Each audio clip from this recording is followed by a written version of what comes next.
자, 이제 또 이어서 하겠습니다. 133페이지는 뭐 객관식 연습 문제부터 볼 건데, 첫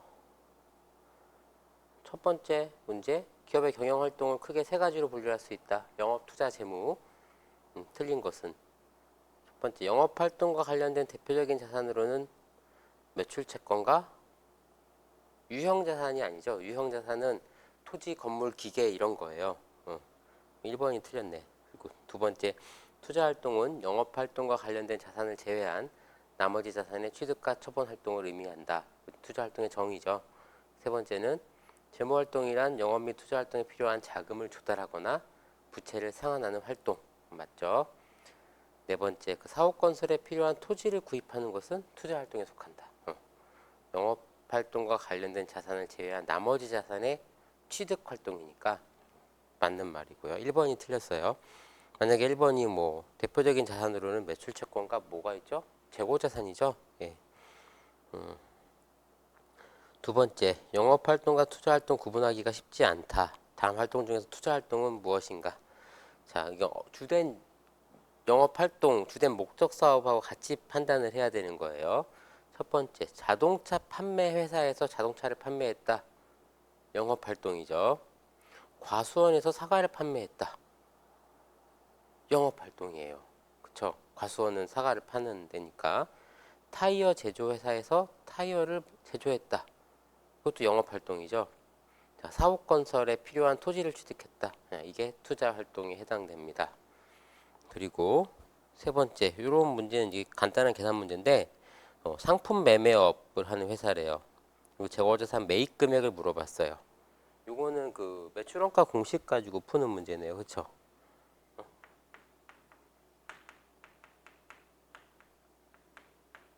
매출원가는 기초재고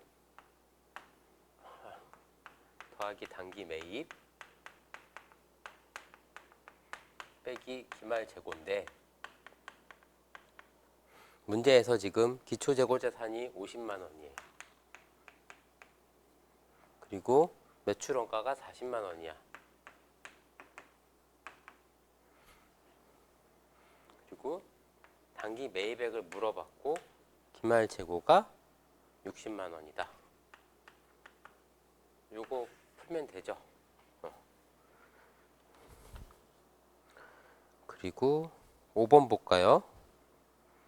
매출 총 이익률 물어봤어요. 여기서는 매출 총 이익률 계산하려면은 매출액은 있고, 매출 원가를 계산한 다음에 매출액에서 그 매출 원가를 빼서 매출 총 이익을 계산하고 그거를 매출액으로 나눠주면 되겠죠. 지금 여기서 계산을 해서 풀어내야 되는 정보는 매출 원가죠. 매출 원가는 기초재고가 지금 얼마예요? 10만 원.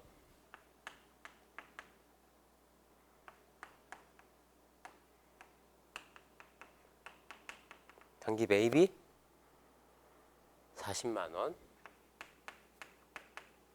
기말재고는 20만 원. 이거죠. 그럼 매출원가는 얼마예요? 30만 원이죠. 이게 매출원가. 매출 총 이익은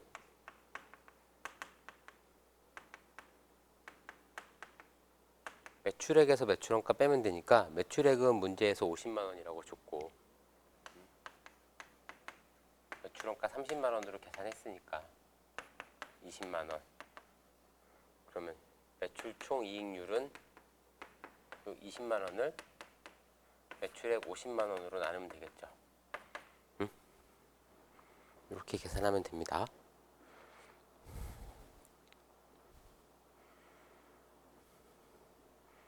그냥 혼자 쭉 풀어보고 이해해 보시고요. 이건 해답이 다 있으니까. 자, 12번에 이제 주당이익 얘기가 나오는데, 주당이익이 본문에 안 나왔어요. 이게 본문에 약간 보론 같은 식으로 밑에 나와 있을 텐데, 어디 나와 있었냐면은, 125페이지에 나와 있거든요. 보통주 주당 순이익 보통주 가중평균 유통 주식수 분의 당기순이익에서 우선주 배당금을 뺀 거다 이렇게 나와 있는데 이 공식 되게 어렵죠. 이게 실제로 주당위 계산하는 거 어려워요. 왜 어렵냐면은 분모를 계산하는 게 어려워. 가중평균 유통 주식수라고 해가지고 회사의 주식이 주식시장에서 막 거래되고 있잖아요. 거래되고 있는데 그 유통되는 주식 수가 일정한 게 아니라 보통은 일정해. 보통은 일정한데 회사가 뭐 증자를 하거나 감자를 하거나 뭐 자기 주식 매입을 하거나 막 이런 짓을 하거든요. 그렇게 되면은 이 주식 수가 1년 동안 유통되는 주식 수가 계속 바뀌어요. 그런 거를 가중평균해서 1년 동안 우리 회사의 주식 수는 총 몇 주가 거래되고 있었다라는 거를 계산을 먼저 해야 돼요. 그걸로 이제 나눠주는 건데 이런 거는 이제 중급회계에서 다루는 영역이고요. 이 문제는 그렇게 어렵게 낸 건 아니고 아주 편하게 낸 거예요. 그러니까 회사의 당기 순이익을 가지고 이게 주식 한 주당 그러면은 이익이 얼마냐? 주식 한 주를 갖고 있는 주주의 이익의 몫이 얼마냐? 이걸 물어보는 거거든요. 간단하게 해볼게요. 자, 회사가 당기 순이익이 60만 원이래요. 60만 원이고 액면 금액이 100원인데 액면 금액 정보는 중요하지 않아요. 그리고 1월 1일에 자본금은 100만 원인데 와 증자했네. 7월 1일에 증자해서 자본금이 140만 원이 되었다. 회계 기간은 1월 1일부터 12월 31일까지다. 이거는 어려운 문제인데 12번은 패스할까요? 패스하는 게 나을 것 같은데 이거는 그 가중평균 유통주식수를 계산하는 거거든요. 그러니까 말 나온 건드렸으니까 할게요. 자, 액면금액 100만 원, 자본금 100만 원이잖아요. 이게 이건 재무활동 먼저 했어야지 이해가 되는 건데 액면금액이 100원이라고 그랬죠. 자, 이걸 가지고 주식 수를 추정할 수 있어요. 주식 수는 액면 100원짜리 주식이 몇 주가 있으면 자본금이 100만 원이 될까요? 만주 있어야 되겠죠. 100원짜리 만주 있으면 100만 원이잖아. 회사는 주식이 만주가 있었어요. 그래서 1월 1일부터 6월 30일까지 유통 주식 수는 만주야. 만주. 그리고 7월 1일에 증자해서 140만 원이 됐대. 7월 1일에 증자해서 140만 원이 됐으니까 몇 주예요? 주식 수가 140주죠. 7월 1일부터 12월 31일까지 유통 주식 수는 140주가 아니라 14,000주죠. 14,000주. 14,000주야. 그러면 이거 가지고 평균 가중평균 유통 주식 수를 계산하는 거야.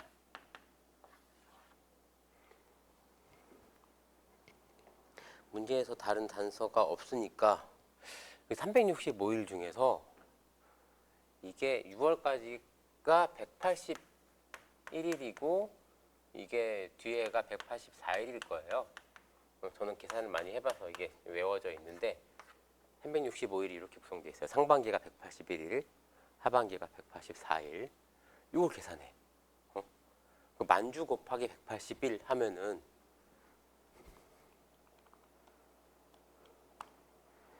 1810 이렇게 돼요. 그리고 14,000주 곱하기 184일 2576000이 돼요. 더해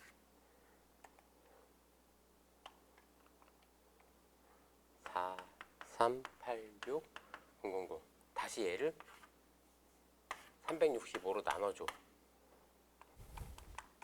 그러면은 평균이 12016 이렇게 나오네요.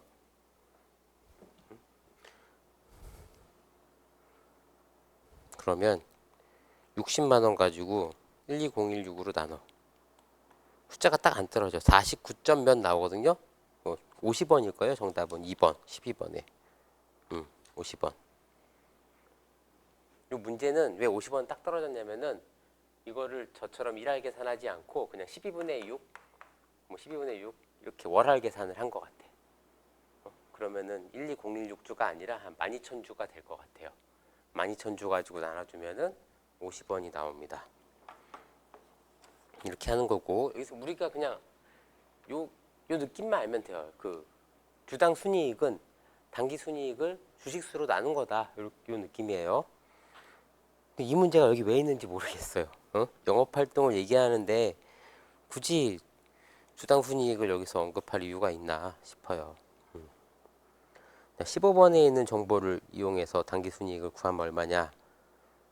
이거는 손익계산서 만들어 보면 알겠네. 단기 매출액에서 매출원가 빼고 판관비 빼고 금융수익 더해주고 금융비용 빼주고 법인세 비용 빼주면 되죠. 이런 문제는 그냥 쉽게 풀려면은 이렇게도 풀 수 있어요. 그냥 이렇게 나눠. 차변 대변 나누고서 대변에다가 수익을 쓰고 차변에다가 비용을 써요. 자, 매출액 79만 원 수익이니까 매출원가 비용이니까 왼쪽에 60만 원 써. 판매비와 관리비 비용이죠. 왼쪽에 10만 원 써. 그리고 금융수익 수익이니까 오른쪽에 5만 원. 금융비용 왼쪽에 6만 원 비용이죠. 법인세 비용도 비용이니까 왼쪽에 만 원. 이렇게 계산해 보면 돼요. 그럼 이게 70 비용이 77만 원, 수익이 84만 원이죠. 그럼 이익은 얼마가 될까? 계산하면 되겠죠. 7만 원이고 7만 원.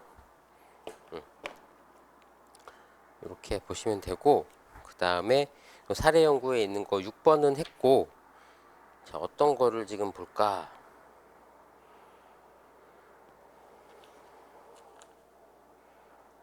자, 문제들이 다 길어요. 자, 1번부터 볼까요?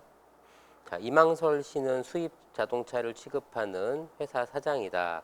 이 회사는 최근 2대의 멋진 스포츠카를 1,500만 원과 1,700만 원에 수입했다. 이 두 차는 동일한 차인데 수입 가격이 다른 것은 수입 시점에 따라서 환율이 달랐기 때문이래요. 그리고 이 차를 2,100만 원에 구입하겠다는 제안을 받고 팔아야 할지 말아야 할지 고민을 하고 있다. 왜냐하면 회사의 정책은 40%의 이윤을 붙여서 판매하는 정책을 세우고 있는데, 만약 이 차의 가격이 1,500만 원이라고 생각하면 40%를 덧붙이면 판매 가격이 2,100만 원 이상이면 판매가 좋지만 1,700만 원이라고 생각하면 최소한 2,380을 받아야 되기 때문이다. 그리고 지금까지 경험에 의하면 40%의 이윤을 붙여서 팔지 않으면 손해가 난다고 알고 있다. 그럼 어떻게 해야 될까? 이거거든요.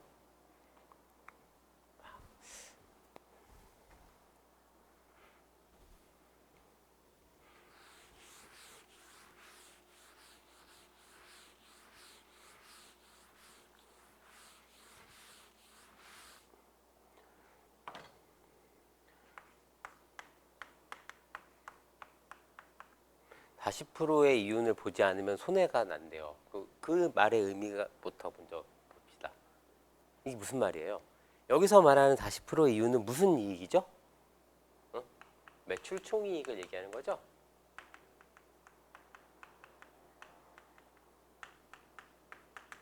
이거 이상이 아니면은 손해가 난대. 그 말은 판매비와 관리비,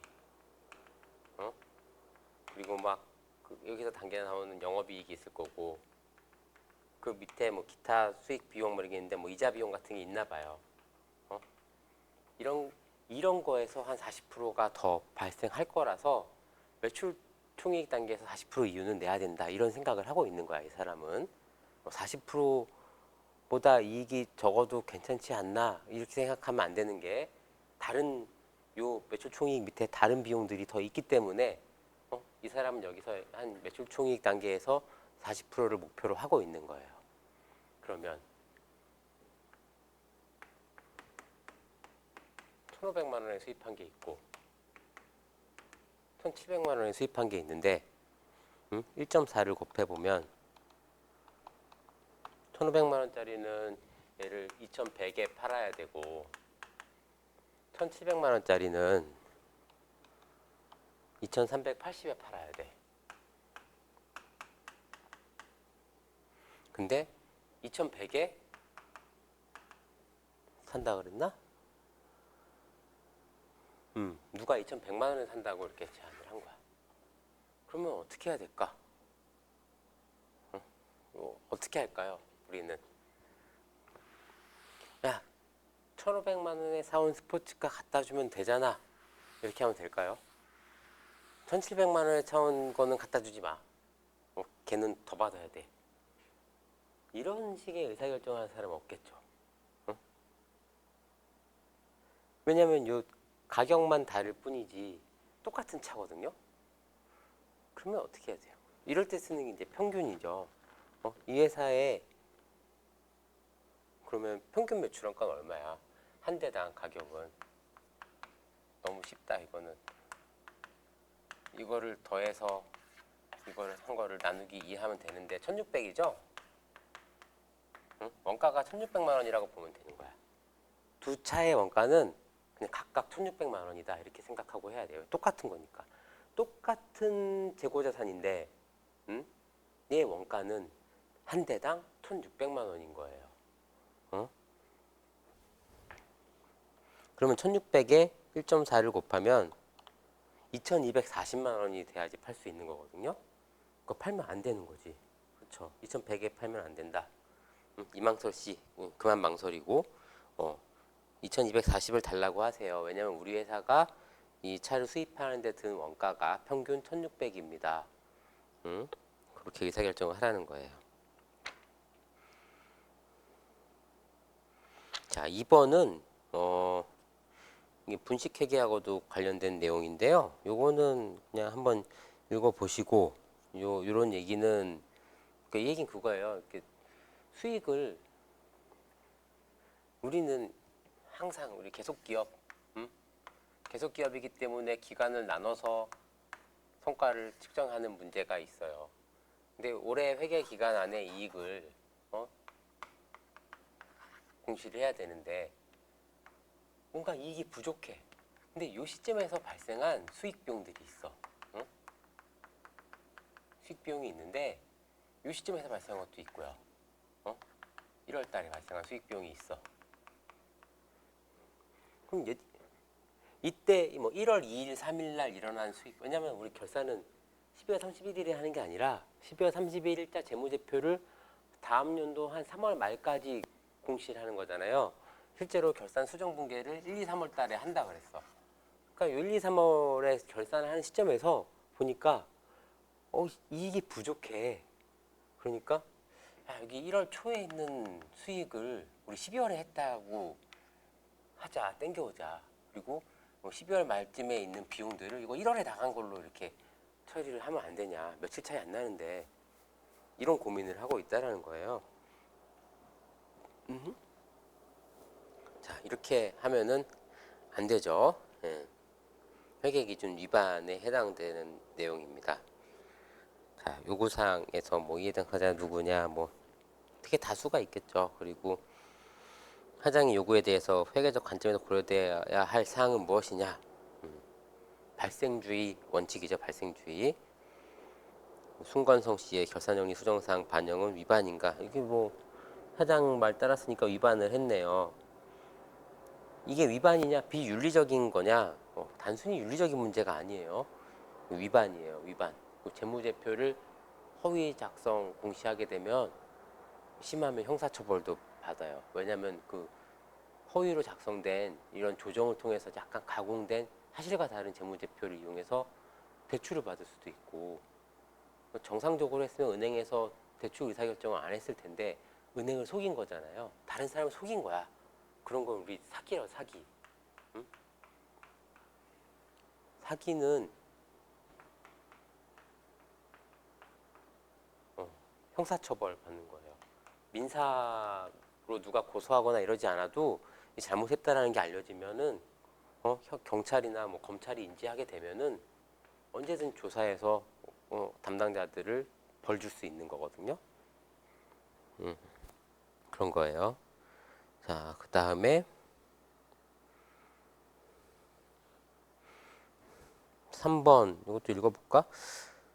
은행에 근무하는 대출 담당 직원인데 비슷한 두 회사가 둘 다 전자제품 판매 대리점인데 은행에 만기 자금 대출을 요청해 왔다. 두 회사의 자산부채 자본 똑같대요. 그리고 한 해 매출이 각각 4억 원, 순이익 1억 원, 산업평균과 비슷한 수준이다. 자, 동일한 그 자산부채, 자본, 수익, 비용 이렇게 있는 회사야. 그런데 자산의 그 구성을 봤더니 그 중에 한 회사는 갑회사는 5개월 판매분의 재고자산을 보유하고 있고 현금은 6주간 운영비 지불할 정도를 갖고 있고요. 을회사는 6주 판매분의 재고자산을 보유하고 있고 현금은 1년간의 운영비를 지불할 정도의 수준을 갖고 있다. 둘 다 모두 앞으로 예상되는 판매에 대비하기 위해 재고량을 확보하는데 추가적인 자금을 사용할 예정이다. 어떻게 할까요? 이거는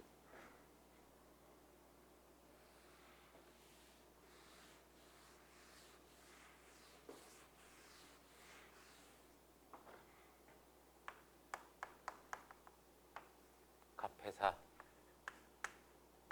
이 회사가 있고 나머지 다 똑같은데 자산의 구성이 어떻게 다르냐면 현금이 6주간 운영비 6주 운영비 수준을 갖고 있고 을회사는 1년 운영비 수준을 갖고 있어요.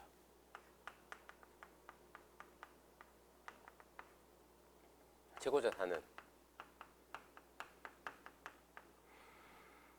갑회사는 5개월치를 갖고 있어요. 을회사는 6주분을 갖고 있어. 어떤 회사가 더 안정적인 느낌이에요? 갑회사는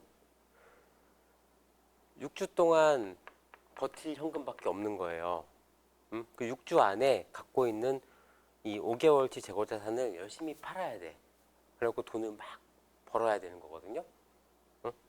재고자산을 5개월치 갖고 있다라는 거는 어떤 상황일까요? 5개월분을 아직 못 팔고 있는 거잖아. 작년 거에서. 우리 회사는 6주분을 갖고 있어. 팔려면은 돈 주고 더 사와야 되는 거죠. 근데 운영비도 많어.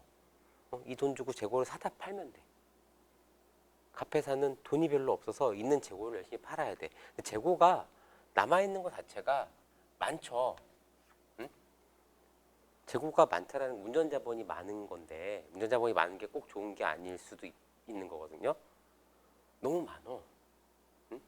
이를 빨리빨리 소진해야지 현금이 돌 텐데 너무 많이 깔고 앉아 있는 거야. 그리고 그 깔고 앉아 있다라는 표현을 그래서 쓰는 거예요.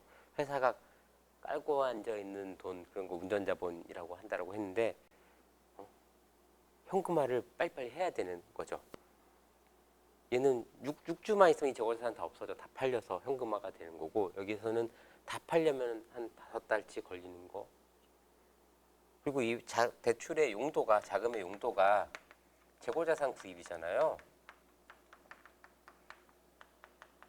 얘는 재고자산 구입해야 돼. 더 많이 팔려면 6주분밖에 안 갖고 있으니까. 근데 얘는 재고자산은 구입할 필요가 없어요. 일단 5개월치나 갖고 있으니까 있는 거나 팔아라 하면 되는 거예요. 그 얘는 재고자산은 있는데 재고자산을 너무 많이 만들어놔서 돈이 별로 없는 거야. 그리고 대출을 받으면 아마 운영비로 쓸 거예요. 얘는. 그리고 얘는 대출을 받으면 정말로 재고자산 만드는 데 쓸 거고 운영비는 아직 여유가 있으니까. 느낌이 이렇게 다르죠. 어느 회사가 더 좋다라고 단정적으로 말할 수는 없는데 은행 입장에서 봤을 때는 돈을 누가 더 잘 갚을 것 같아요? 을회사가 더 잘 갚을 것 같으죠? 일단 재고자산이 6주분밖에 없다라는 거는 회전율이 빠르다라는 거고 얘는 5개월치나 갖고 있다라는 거는 회전율이 늦다라는 거야. 재고자산 더 사라고 돈을 빌려줘도 빨리빨리 돌 것 같은 느낌이 안 들어. 남이 봤을 때는. 이 회사의 속사정이 어떨지 모르겠는데 남이 봤을 때는 이 재무제표만 놓고 보면은 그렇게 해석이 되는 거예요. 재고 너무 많은데? 운영비가 부족하네요. 상환할 수 있겠어요? 이렇게 되는 거고, 여기서는 운영비 넉넉하고 재고가 별로 없네? 빨리빨리 도네요. 근데 뭐 더 자금이 필요하세요? 뭐 재고자산 회전을 위해서 필요합니다 하면은 제가 봤을 때는 을회사가 좀 더 은행이 선호하는 회사일 것 같습니다. 이게 뭐하고 관련된 거죠?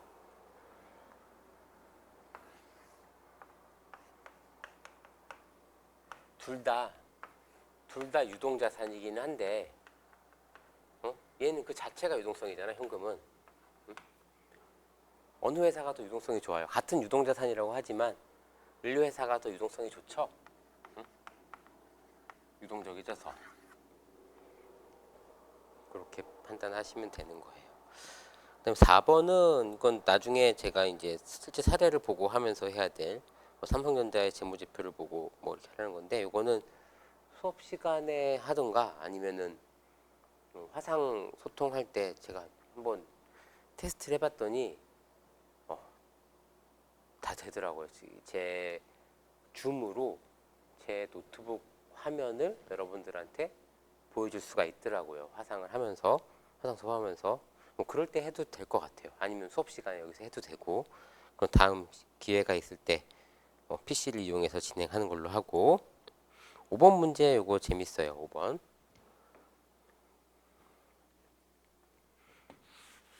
문제 읽어보고 있어 보세요.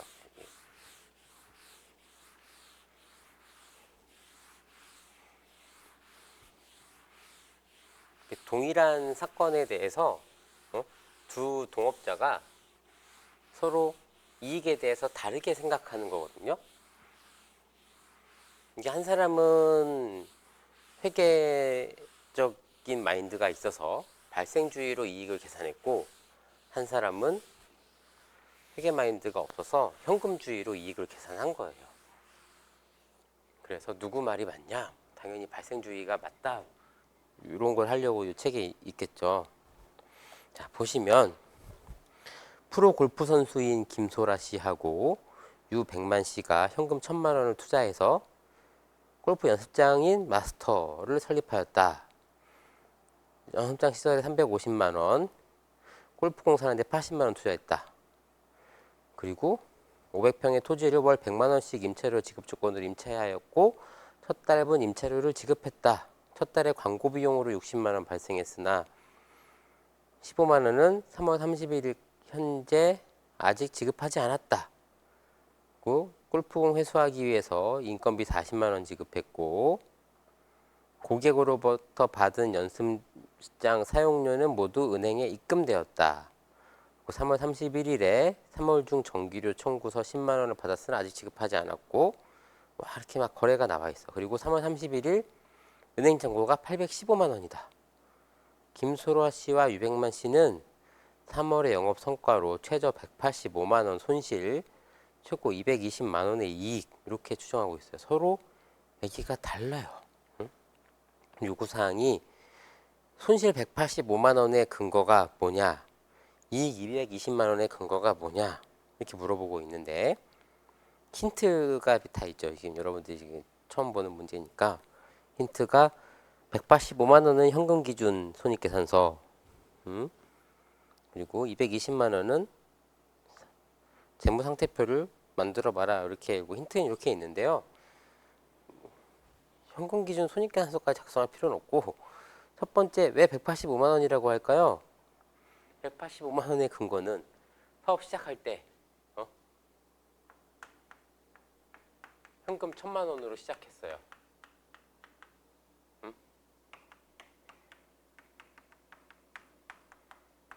사업을 시작했고, 그 다음에 지금 3월 31일 현재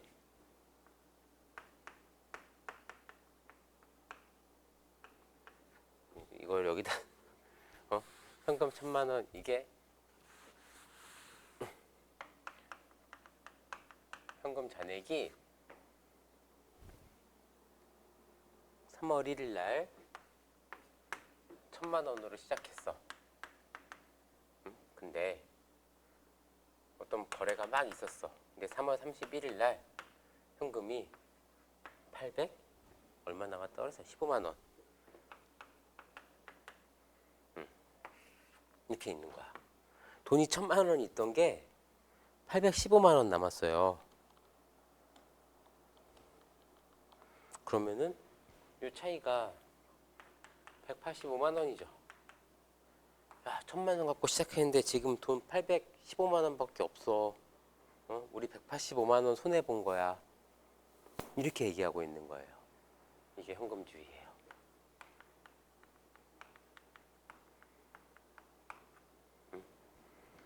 돈이 줄었어. 이렇게 얘기한 거야. 아니야. 220만원 우리 이익이야.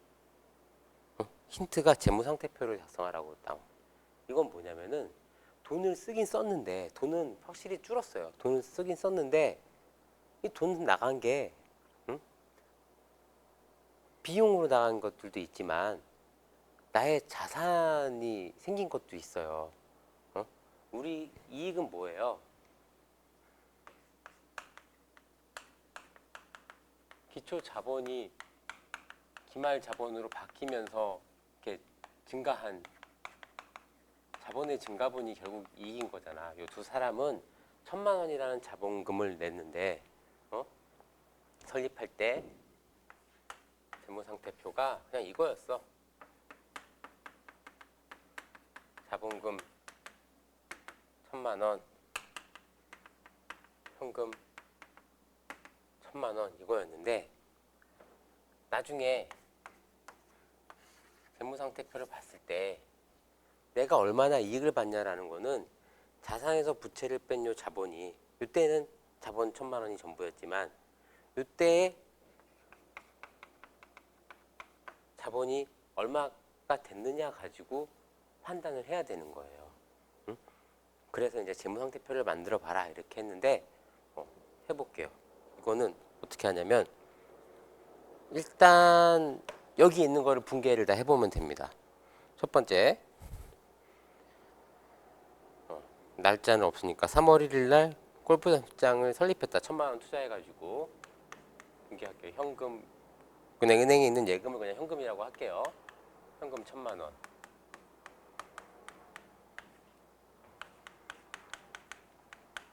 자본금 1000만원 이렇게 됐죠. 그 다음에 뭐 했어요? 연습장 시설에 350만원 썼대요. 현금 썼죠. 350만원 그냥 이렇게 쓸게요. 연습장 자산이야. 뭐 건물, 뭐 시설장치 뭐 이런 계정을 쓰겠죠. 실제로는. 자, 그리고 골프공 사는데 80만원 썼대.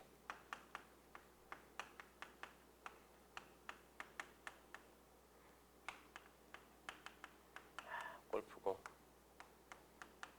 소모품 이런 게 되겠죠.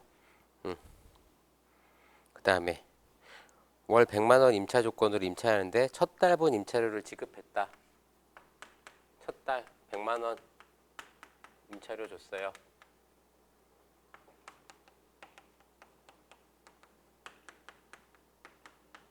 그리고 광고 비용으로 60만원을 발생했대. 광고비 60만원 발생했는데 15만원은 아직 지급하지 않았다. 그러니까 아직 안 준 광고비가 있는 거네요. 미지급금이 있어요. 15만원. 현금은 45만원이 나갔고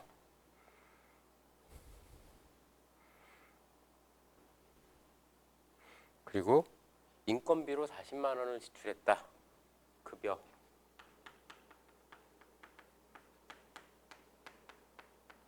40만원, 대변에 현금 40만원. 안 한 것도 있나?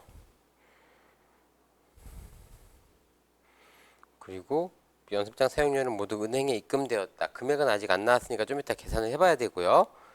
3월 말에 정규료 청구서 10만 원 받았는데 아직 지급하지 않았다. 정기료 지급은 안 했지만 발생했죠. 의무가 생겼죠. 10만 원. 미지급금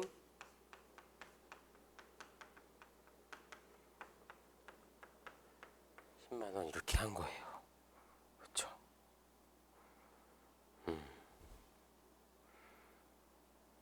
지금 인식 안 한 게 매출이 있는데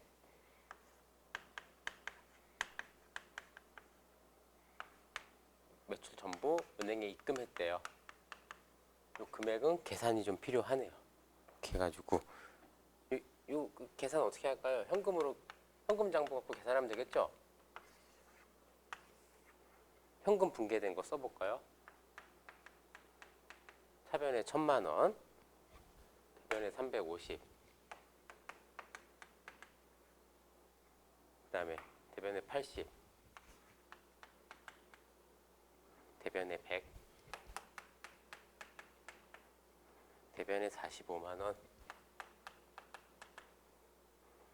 대변에 40, 차변에 없죠? 응? 이렇게 계산하면 돼. 이거 다 더하면 얼마일까요? 현금 나간 거, 대변에 있는 거. 350, 80, 100,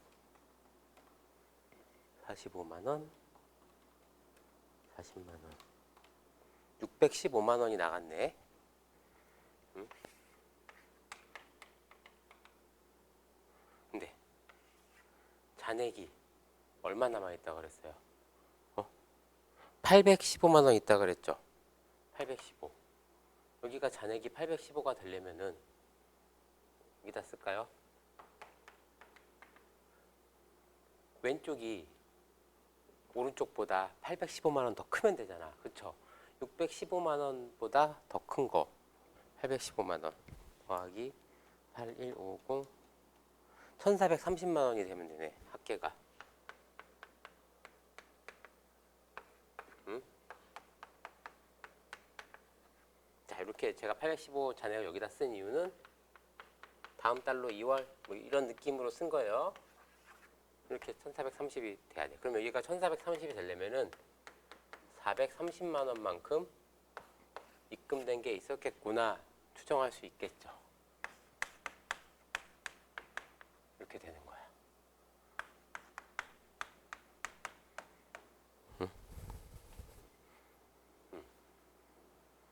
이걸 가지고 발생주의에 따른 손익계산서 써볼까? 손익? 그럼 매출이 얼마예요? 430만 원이고 비용은 여기서 비용으로 할 만한 것들 뭐 있어요?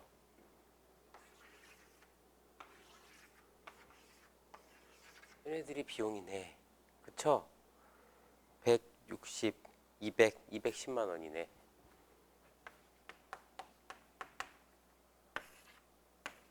이익은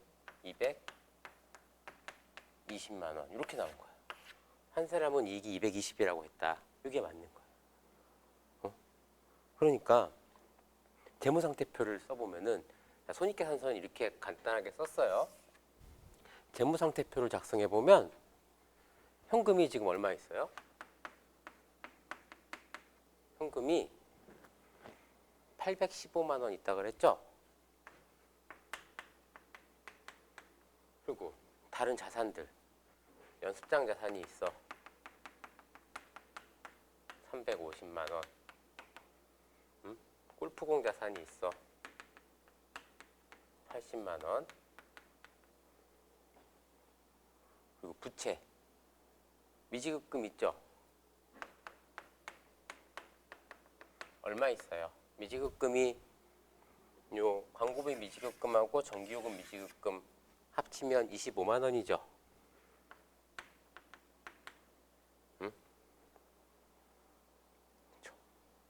그리고 자본금이 1,000만 원 있고, 이거 하면 차변합계가 얼마예요?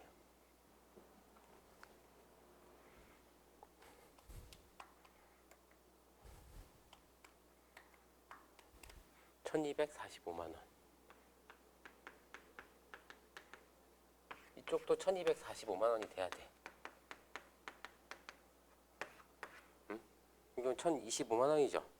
빼기 220만 원만큼 차이가 나죠. 이게 뭐라 그랬죠? 이게 이익잉여금.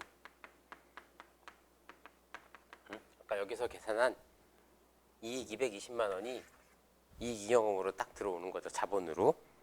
그래서 현금은 1,000만 원에서 815만 원 이렇게 185만 원으로 줄었지만, 이 회사를 설립한 요 주주들의 자본은 자본금 1,000만 원으로 시작했는데 기말에 자본이 1,220만 원이 된 거예요. 그렇죠? 기초 자본은 1,000만 원, 1,220만 원 이렇게 된 거야. 220만 원만큼 이익을 본 거예요. 요 자산을 이용해서 계속해서 또 돈을 벌 수 있겠죠. 이런 시설 투자를 통해 갖고 돈을 벌 수 있는 거야. 이거는 비용이 아니라 나한테 어떤 이 영업을 할 수 있는 기반이 되는 자산이잖아. 얘를 비용으로 치면 안 되지. 이렇게 비교를 해보시면 됩니다. 요 5번 문제가 요거였어요. 자, 그 다음 이게 문제 다 풀었고, 지금 뭘 할 거냐면 저 뒤로 갈 거예요. 저 뒤로 가서 8장에 있는 일단 231페이지를 볼까? 재고자산과 매출원가 231페이지 아래 보면 8장에 있는 보면 이렇게 나와 있어요. 재고자산과 매출원가 이렇게 나와 있고, 그 다음에 이거를 236페이지로 보자. 236페이지 제 3절 8장의 3절 매출원가의 산정 이렇게 나와 있죠. 요거를 지금 할 거예요. 시간이 될지 모르겠는데 해봅시다. 우리 아까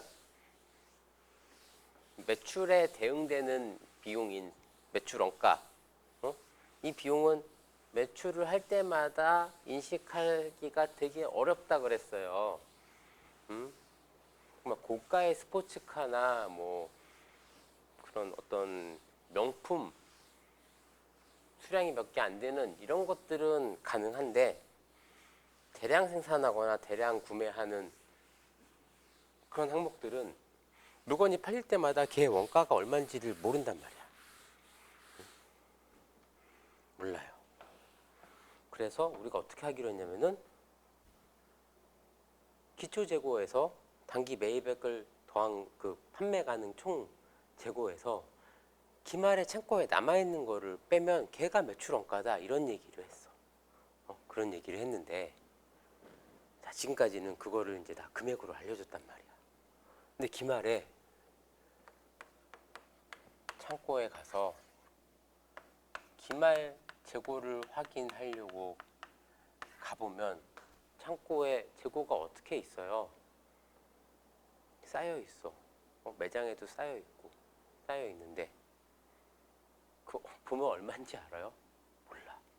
똑같은 문제 직면하게 돼요. 우리가 필요한 건 기말재고 금액이야. 회계장부를 만드는 거니까. 금액은 어떻게 구성되어 있죠? 기말재고 수량 곱하기 구입 단가예요.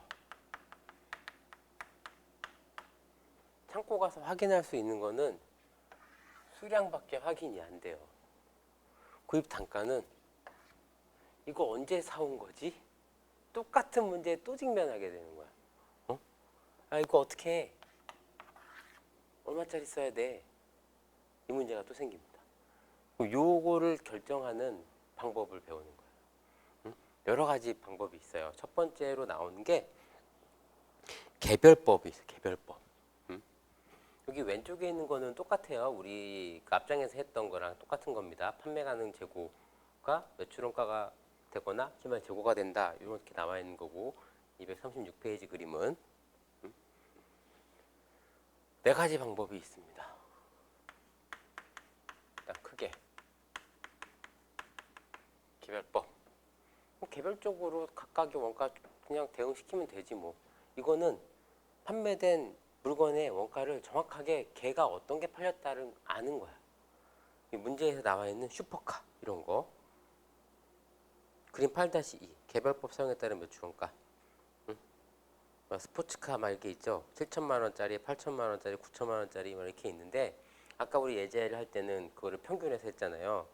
근데 이거는 뭐 이렇게 다 개별적으로 가능하다라고 하면 이렇게 적용할 수 있다. 개별법은 말 그대로 개별적인 원가 추정이 가능한 아주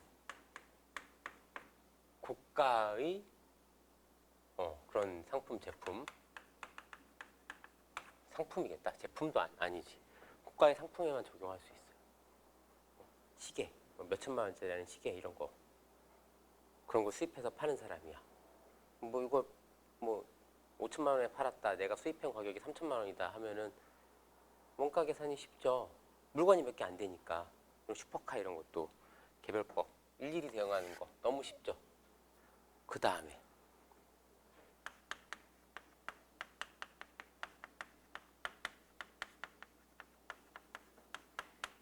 선입선출법이라는 게 있어. 이렇게 많이 써요. first in, first out 해가지고 FIFO 이렇게도 얘기해요. 선입선출법.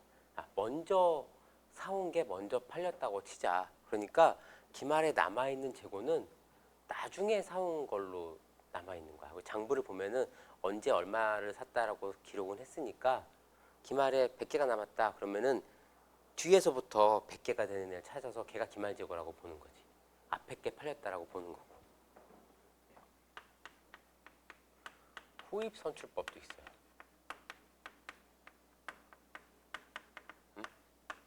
나중에 들어온 게 먼저 팔렸다. Last in, first out 이렇게 보는 거죠. 이게 말이 되는 과정이냐? 이게 물량의 흐름으로 보면 말이 될 수 있어요. 먼저 들어온 게 먼저 팔렸다는 가정, 충분히 그럴듯해. 후입선출법은 나중에 들어온 게 먼저 팔려. 그런 것도 있을 수 있나? 이런 거 있죠. 석탄, 시멘트 이런 거 보면은 채취해가지고 이렇게 막 쌓아놓잖아요. 산처럼. 그러면은 최초에 생산한 것들이 밑에 깔려 있고 나중에 생산한 것들이 위에 이렇게 있잖아요. 근데 팔 때 어떻게? 포크레인으로 이렇게 위에부터 터서 팔지. 옛날 거 먼저 팔아야 하고 막 굴파지 않잖아. 이런 게 이제 후입 선출의 과정을 따르는 거죠. 이런 물량의 흐름이면. 또 그냥 이것도 이제 비교가 될 만한 건데 우유 같은 거 마트에서 우유 살 때 사람들이 어떻게 해요? 가장 나중에 유통기한 제일 긴 거 사려고 하는 그런 습관이 있죠. 응? 나중에 생산된 게 먼저 팔리고 그런 게 이제 후입 선출법이에요. 그렇게 가정을 하는 게. 그럼 재고에 남아 있는 거는 아주 옛날에 산 것만 남아 있게 돼. 그리고 아까 우리가 그 4장 연습 문제에서 풀어봤던 뭐 이망설 씨 뭐 차 할 때 그때 우리 해법으로 했던 거는 그건 평균법이었어요. 평균 원가를 계산해서 했죠. 그냥 원가 단가는 평균 내자. 평균 내서 하자. 이렇게 나누는 방법이 있어요.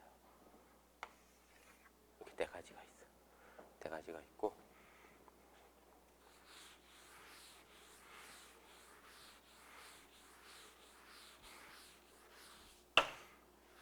개별법은 너무 쉬우니까 넘어가고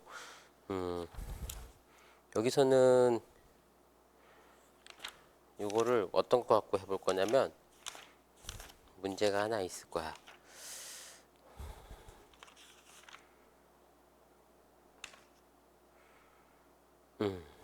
256페이지 5번 문제.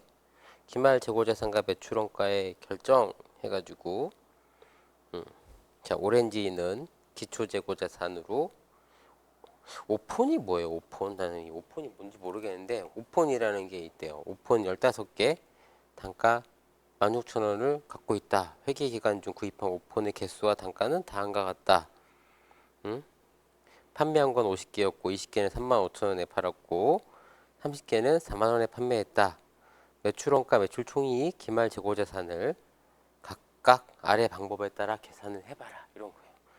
선입선출법, 평균법, 후기선출법이 있어요. 자, 개별법은 너무 쉬우니까 개별법은 뭐냐면은 우리가 앞에 3장 이런 거 할 때 예제 풀었던 500만 원짜리 상품을 1000만 원에 팔았습니다. 이런 거 있죠. 그런 게 그냥 개별법이야. 원가를 아는 거야. 선입선출법으로 해볼게요. 자, 재고자산 수불부가 이렇게 생겼어. 여기 있는 예제 갖고 하면 실제로는 날짜별로 다 있는데 간단하게 구입월이 있고 개수, 단가, 금액도 씁시다. 금액 이렇게 있는데 일단 기초가 있어요. 기초 재고가 몇 개냐면 15개가 있었어요. 그리고 얘는 단가는 16,000원짜리래. 응? 그러면 얼마야?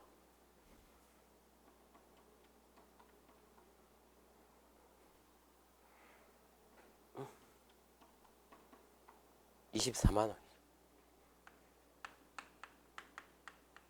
그 다음에 2월 달에 산 게 10개, 15개.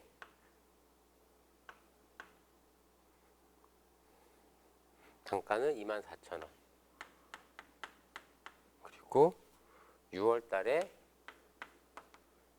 10개를 샀는데 24,000원이래요. 그리고 10월 달에 20개를 사왔고 걔가 3만 원이야. 단가가.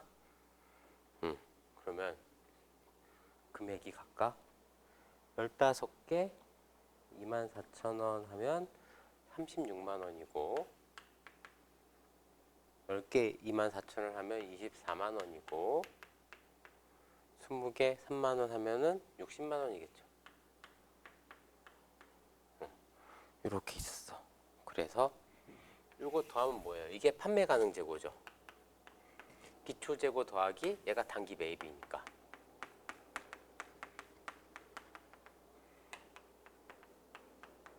판매 가능 재고가 요 합계죠.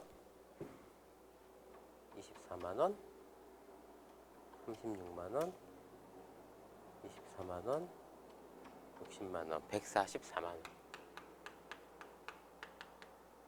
총 개수는 30개, 60개네요.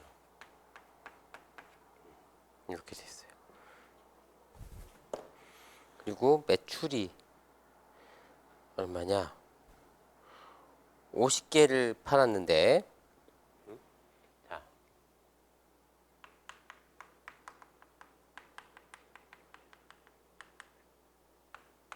60개죠. 50개 판매, 10개 기말 재고 이 상태죠. 20개는 35,000원에 팔고 30개는 4만 원에 판매했다. 그럼 총 매출액이 얼마예요? 매출액은 20개 곱하기 35,000원이죠. 곱하기 35,000원. 그리고 30개 곱하기 4만 원 하면 190만 원이네. 총 매출액은. 매출 원가는 이걸 이제 우리가 계산해야 되는 거야.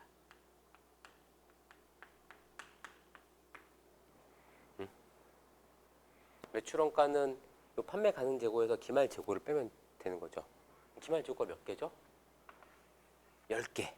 10개니까 이렇게 계산하면 돼요. 기말 재고 10개는 뭘로 구성됐을까요? 우리는 지금 선입선출법이야. 선입선출법이면은 기말 재고 10개는 가장 앞에 거부터 팔렸다고 보니까 20개를 사온 요게 남아 있는 거겠죠, 지금. 그러니까 요 10개는 단가가 3만 원짜리가 남아 있는 거야. 응? 기말 재고를 먼저 계산해. 기말 재고는 10개 남아 있는데 얘는 3만 원짜리야. 그럼 얼마야? 30만 원이야. 그럼 매출원가는 판매 가능 재고 144만 원에서 30만 원을 뺀 게 매출원가가 되겠죠. 114만 원. 손익선출법에서 이렇게 해볼게요. 어차피 비교를 해야 되니까 매출액, 매출원가,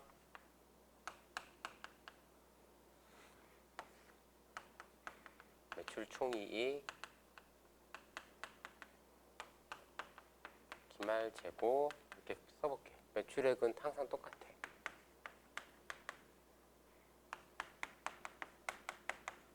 손익선출법에서 매출원가는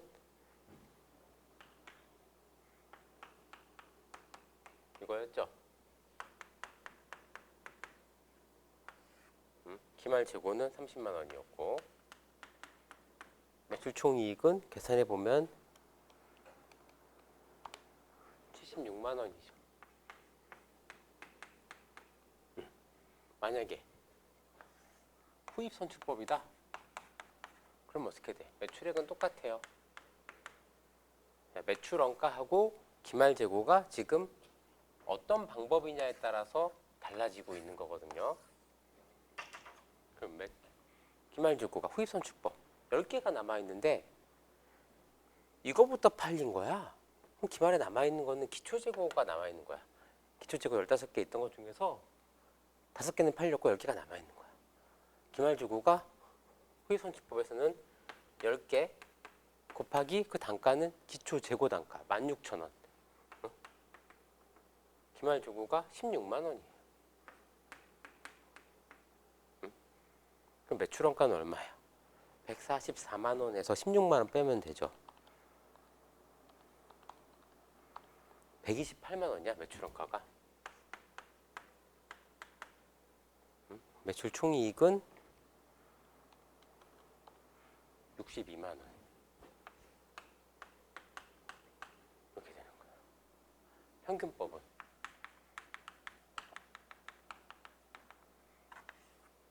매출액은 똑같고 기말재고 10개가 뭘로 구성되어 있지? 평균 단가. 평균 단가 계산하면 얼마예요? 평균 단가는 144만 원 판매 가능 재고를 총 60개로 나누면 되죠. 144만 원 나누기 60 하면은 24,000원이야. 개당 24,000원. 10개 남아있으니까 기말재고가 24만 원이 돼요. 그럼 매출원가는 144만 원에서 24만 원을 빼면 120만 원이네. 매출 총이익은 70만 원이고. 어떤 방법을 쓰느냐에 따라 가지고 매출원가랑 기말재고가 다른 금액이 나오죠. 그로 인해서 매출 총이익도 다 달라져. 이런 방법은 어떻게? 뭐가 맞다? 회사가 선택하는 거예요. 회사가 선택하는 거고 이런 방법에 대한 그 결과를 갖고 얘기를 해보면 이 문제에서도 지금 이런 가정을 했는데 단가가 시간이 갈수록 점점 비싸지죠. 점점 비싸져요. 비싸지니까 이런 가정을 해볼 수 있어요. 일반적으로 시간이 지나갈수록 물건의 가격은 올라간다. 이게 정상적인 경제 활동이면은 이제 인플레이션이 정상이에요. 자산 가치가 올라가는 게 정상이에요. 왜냐면 통화량이 계속 늘어나니까. 이건 경제학 시간이 아니니까 통화량이 늘어나는 그것까지 얘기할 수는 없는데, 막 어떤 뭐 대공황 같은 게 오지 않으면은 물가가 떨어지진 않고 계속 올라가요. 길게 보면 점점 올라가. 나 어렸을 때는 짜장면 한 그릇이 500원이었어요. 이런 식으로 올라가요. 쭉 올라가. 그러면 선입선출법은 기말 재고가 나중에 사온 재고가 남아 있는 거잖아. 후입선출법은 옛날에 사온 재고가 기말재고로 남아있죠. 평균법은 한 요 중간에 있겠죠. 응? 이게 뭐 같은 기간 안에서 기간 안에서 뭐 선입이냐 후입이냐 평균이냐를 가지고 따지는 건 의미가 없고, 회사가 원가 흐름의 가정을 어떤 걸 적용했냐에 따라 가지고 그 회사의 역사를 같이 이렇게 길게 쭉 보는 거야. 길게 쭉 보면 회사가 선입선출법을 썼다라고 하면 기말 재고에 있는 금액은 최근 구입 가격인 거야. 회사가 후입선출법 썼다라고 하면은 재무상태표 재고자산에 있는 그 기말재고 금액이 거의 설립 시점에 그 자산으로 남아 있는 거예요. 아주 옛날 거가. 그렇게 보면 되죠. 다 팔리 재고 완전 소진되지 않는 한 최초 재고가 남아 있을 수도 있어요. 극단적으로. 평균법은 그냥 적당한 평균선에서 이렇게 가고 있고. 자, 그래서 후입이 통상적으로 물가 상승이 일반적인 상황에서 물가가 지속적으로 상승하는 이게 일반적인 상황이에요. 일반적인 상황에서 선입선출법이 기말재고를 더 크게 계상하죠. 그게 뭐예요? 자산을 크게 계상하는 거예요. 자산을 크게 계상하면은 이익을 더 크게 계상할 수 있어. 선입선출법이 가장 이익을 크게 계산하는 방법이다. 이렇게 보면 돼. 후입선출법이 이익을 작게 계산하는 방법이다. 이렇게 보면 돼. 실제로 보면 이렇게 돼 있죠. 선입선출법이 자산이 크니까 매출 총이익도 제일 커요. 응? 후입선출법은 자산이 제일 작죠. 매출 총이익도 제일 작죠. 이 중에서 평균법은 그 중간에 있고. 이건 이렇게 봐도 돼요. 기말 재고가 크면 큰 만큼 매출원가는 작잖아. 그래서 그만큼 매출 총이익이 커지는 거. 이렇게 그 매출원가 계산 공식을 가지고 이익에 미친 영향을 판단해 볼 수도 있고, 아니면 간단하게 이익이 크다라는 거는 자본이 커진다는 건데, 자본이 커지려면 어떻게 돼야 돼요? 자산이 커져야 되죠. 부채가 줄거나. 지금 우리 자산 갖고 얘기하고 있는 거니까 자산이 제일 큰 게 자본을 키우는 거겠지. 그게 곧 이익을 키우는 거겠지. 선입선출법이 자산이 제일 큰 거야. 재무상태표에 계상되는 자산은 기말 자산이잖아요. 기말 현재 자산. 걔가 제일 큰 게 이익이 제일 큰 거예요. 선입선출법을 쓰는 기업이 이익이 가장 크다. 후입선출법은 이익이 가장 작은 방법이다. 라는 거고, 예전에는 이거 다 허용했었고 한번 회사가 선택할 수 있었는데요. 요새는 IFRS가 들어오고 나서 후입선출법은 빠졌어요. 인정해주지 않아요. 회계 기준에서. 왜냐하면 우리가 이걸 하는 건 실제로 재고의 물량에 따라 하는 게 아니라 원가 흐름에 대해서 그냥 가정을 하는 거다. 재무제표를 만들기 위해서 가정을 하는 건데, 후입선출법 가정은 자산의 페어밸류에 심각한 영향을 미칠 수 있다. 극단적으로 올해 회사가 10년 차 된 10기 재무제표를 공시하는데 1기 때 구입한 자산이 재무상태표에 재고자산하고 딱 나와 있으면 말이 안 되잖아요. 그래서 이거는 인정해주지 않겠다. 그리고 지금 회계 기준에서는 일반 기업 회계 기준도 인정 안 해요. 이거 인정 안 하고 요 선입선출법하고 평균법 두 개를 인정해주고 있고, 회사에서는 거의 대부분 평균법 써요. 그리고 외부 감사를 받지 않는 회사는 재무제표를 그냥 법인세법에 따라서 만드는데, 자기가 법인세법에 의하면은 재고자산 평가 방법을 신고하게 되어 있어요. 신고하면 신고한 방법으로 하는 거야. 선입선출법으로 할래? 평균법으로 할래? 신고해서 하나를 적용하는 거예요. 신고하는 회사들은 대부분 평균법 써요. 근데 신고를 안 했다? 그럼 어떻게 할까요? 신고 안 했어? 그럼 무조건 선입선출법으로 보겠어. 법인세법에서는 그렇게 얘기해. 왜? 이게 이익이 제일 크잖아. 세금을 더 많이 걷어갈 수 있잖아요. 그래서 그런 거예요. 재고자산 평가 방법 신고 안 하면 세법에서는, 법인세법에서는 선입선출법이다 그럼 니네 이렇게 보는 거야. 그리고 이게 그럴 수 있어요. 이게 회사가 이거를 선택할 수 있으면 문제 있는 거 아니에요? 괜찮아요. 자, 대신에 이랬다 저랬다 하면 안 돼. 한번 정한 거는 끝까지 가는 겁니다. 특별히 뭐가 맞다라는 반증이 나타나지 않는 한, 명확한 증거가 나타나지 않는 한 처음 자기가 정한 방법대로 가는 거예요. 안 그러면 이익이 왜곡되니까. 그러면 선익선출법은 항상 유리하겠네요. 꼭 그렇지만은 않아요. 상대적으로 그렇지만, 왜냐하면 매출 원가는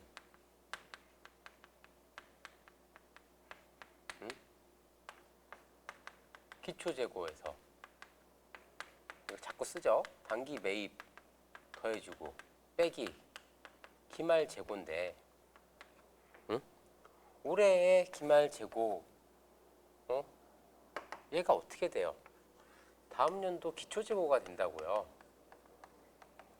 그러니까 매출 원가를 올해 매출 원가를 줄여주는 기능, 올해 자산 확 늘리고 그만큼 다음 연도 또 이 금액이 빠져. 이 금액이 또 비용을 탄다고. 계속 이렇게 돌아가기 때문에, 계속 돌기 때문에 이게 크게 왜곡시키는 건 아니야. 올해 많이 계상시킨 만큼 다음 연도에 빠지는 것도 큰 거지. 계속 이렇게 도는 거. 그래서 이 평가 방법을 한번 정했으면은 바꾸는 건 허용해주지 않는 거예요. 바꾸는 건 허용해주지 않는 거예요. 그 재고 가지고 장난을 치게 되면 나중에 분식 이런 거 할 때 뭐 얘기하겠는데, 재고 갖고 장난치게 되면은 재고 자산을 일부러 막 부풀려요. 영업 그 이익이 좀 안 날 것 같으면 회사에서 분식을 할 때, 상품 매매 기업은 재고가 이제 카운트가 되니까 실제로 재고 기말 창고 이런 수량 확인할 때 회계법인에서 같이 가서 확인하는 거예요. 내가 감사하고 있는 회사가 12월 31일 또는 1월 2일 뭐 이때 뭐 12월 31일자 재고 실사를 합니다라고 하면은 감사인이 가요. 가서 실사하는 과정을 다 입회해서 제대로 세고 있는지 확인도 하고 박스 뜯어서 실제로 확인도 하고 이런 거 회계사들이 다 하거든요. 시멘트 회사 같은 데 가면은 그 야적장 올라가서 확인도 하고 이렇게 막 정유회사에 막 이렇게 탱크 안에 뭐 추 떨어뜨려서 확인하고 이런 것까지 다 해요. 되게 무서운 일도 해요. 되게 높은 데 올라가기도 하고 양계장 같은 데 가면 막 닭 병아리 이런 거 세기도 하고. 저는 제가 재고 실사 해봤던 것 중에서 가장 힘들었던 게 벌, 양봉, 꿀벌 이런 거 있죠. 그런 거. 그런 다양한 경험을 많이 해보게 됩니다. 이렇게 어쨌든 기말 재고 가지고 장난을 어떻게 치냐면, 회계사들이 다 입회하는데 어떤 기업들이 장난을 치냐? 제조. 제조하고 관련된데. 왜냐하면 상품이나 어떤 원재료 이런 거는 파악이 쉬운데 제공품이죠. 제공품. 제공품. 거기 들어간 원가.